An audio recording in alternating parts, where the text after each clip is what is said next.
Biology. Biology. Biology.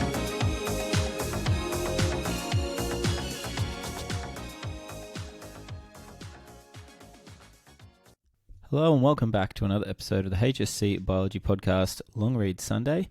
Today we are taking a look at a couple of articles on different diseases and pathogens.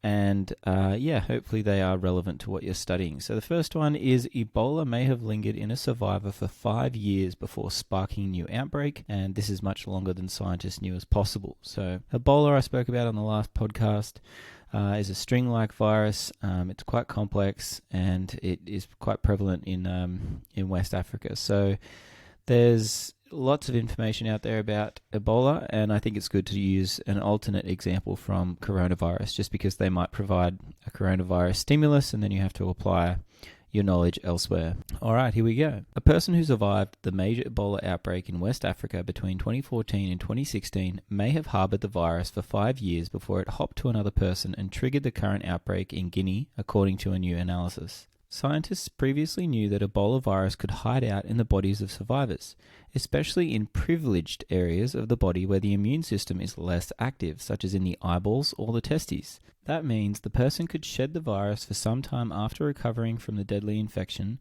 and in rare occasions that person could transmit it to others. The longest a person has been known to shed the Ebola virus was 500 days. But a new analysis suggests that Ebola virus can not only hide out for much longer than that, but it may also have the ability to spark brand new outbreaks.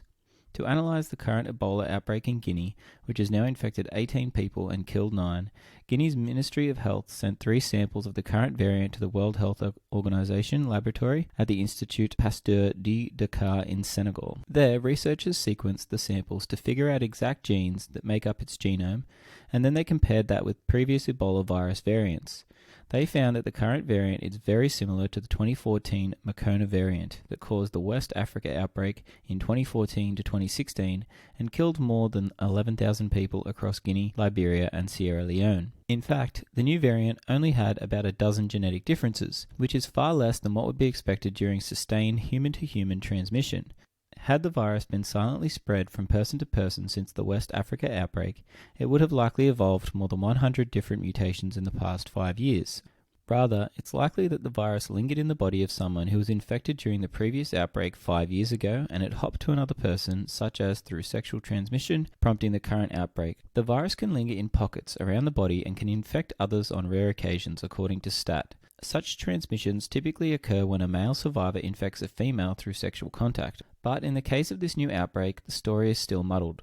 More research is needed to tease out exactly what happened. The first known case of the current outbreak in Guinea was a nurse who was infected and died in January, though it's also possible that the nurse was infected after caring for her sick mother. A couple of people then became infected after attending the funeral. Prior to this analysis, scientists assumed that new Ebola outbreaks were mostly caused by the virus jumping from animal species to humans. Though it's possible this could have happened in Guinea, it's incredibly unlikely, given that the new virus samples and those from the previous West Africa outbreaks are so similar genetically. The findings also raised the question about whether survivors, rather than infected animals, could have sparked other outbreaks in Africa. Many survivors not only struggle with the long-term effects of having been infected with a deadly virus, but they also face stigmatisms. The possibility that Ebola resurged after 5 years from a survivor opens new challenges for survivors, their families, and their current communities, but also for the health system that has to create new ways to work with communities, known and unknown survivors, without creating further stigmatisms.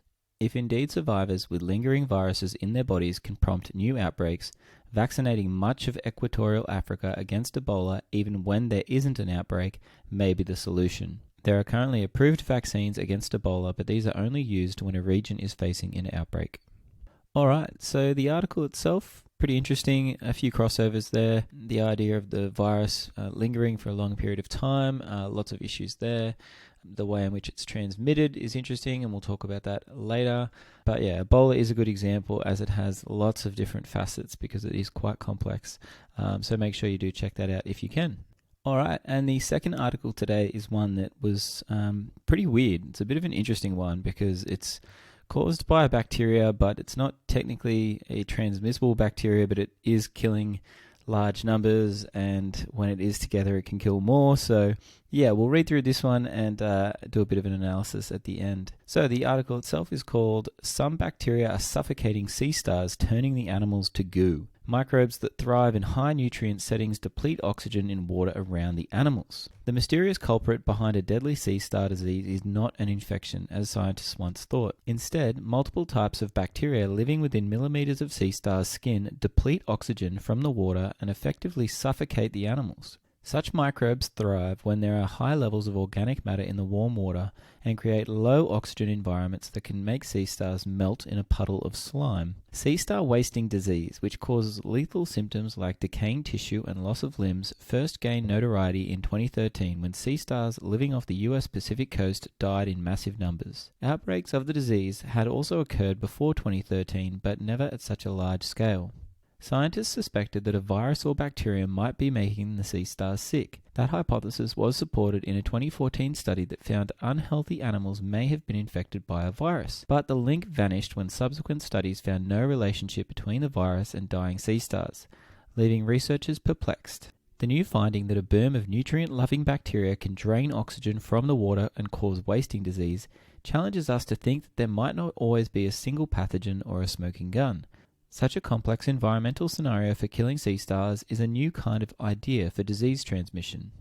There were certainly many red herrings during the hunt for why sea stars along North America's Pacific coast were melting into goo. In addition to the original hypothesis of a viral cause for sea star wasting disease, he and his colleagues analysed a range of other explanations, from differences in water temperature to exposing the animals to bacteria, but nothing reliably triggered wasting.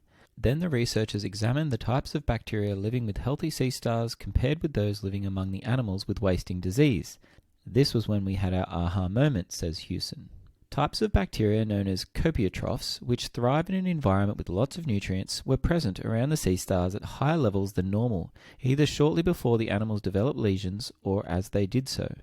Hewson and colleagues found bacterial species that survive only in environments with little to no oxygen were also thriving. In the lab, the sea stars began wasting when the researchers added phytoplankton, or common bacterial growth ingredient, to the warm water tubs those microbes and sea stars were living in. Experimentally depleting oxygen from the water had a similar effect, causing lesions in 75% of the animals, while none succumbed to the control group. Sea stars breathe by diffusing oxygen over small external projections called skin gills, so the lack of oxygen in the wake of flourishing copiotrophs leaves sea stars struggling for air, the data shows. It's unclear how the animals degrade in low oxygen conditions, but it could be due to massive cell death. Although the disease isn't caused by a contagious pathogen, it is transmissible in the sense that dying sea stars generate more organic matter that spur bacteria to grow on healthy animals nearby. It's a bit of a snowball effect, Hewson says. The team also analyzes tissues from sea stars that have succumbed in the 2013 mass die-off, which followed a large algal bloom on the US West Coast, to see if such environmental conditions might explain that outbreak. In fast-growing appendages that helped them move, the sea stars that perished had high amounts of a form of nitrogen found in low oxygen conditions, a sign that those animals may have died from a lack of oxygen. The problem may get worse with climate change, Hewson says. Warmer waters can't have as much oxygen compared with colder waters, just by physics alone. Bacteria, including copiotrophs, also flourish in warm water. But pinpointing the likely cause could help experts better treat sick sea stars in the lab. Some techniques include increasing the oxygen levels in a water tank to make the gas more easily available to the sea stars, or getting rid of extra organic matter with ultraviolet light or water exchange. There is still a lot to figure out with this disease, but I think the study gets us a long way to understand how it comes about.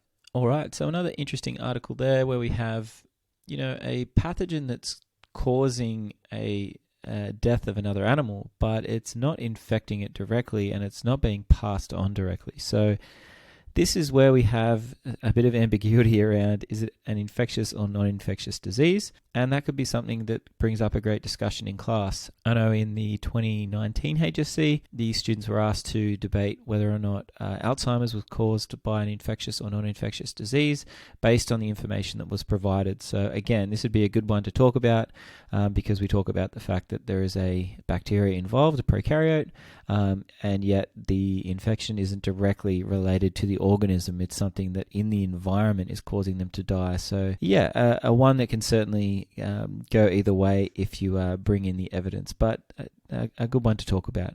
All right, guys, I hope you enjoyed today's reading. And if you have another good article that you want me to read or something you found very interesting throughout the week, please feel free to send it through on the Facebook page or get in contact with me however you can. All right, thanks, guys. Bye.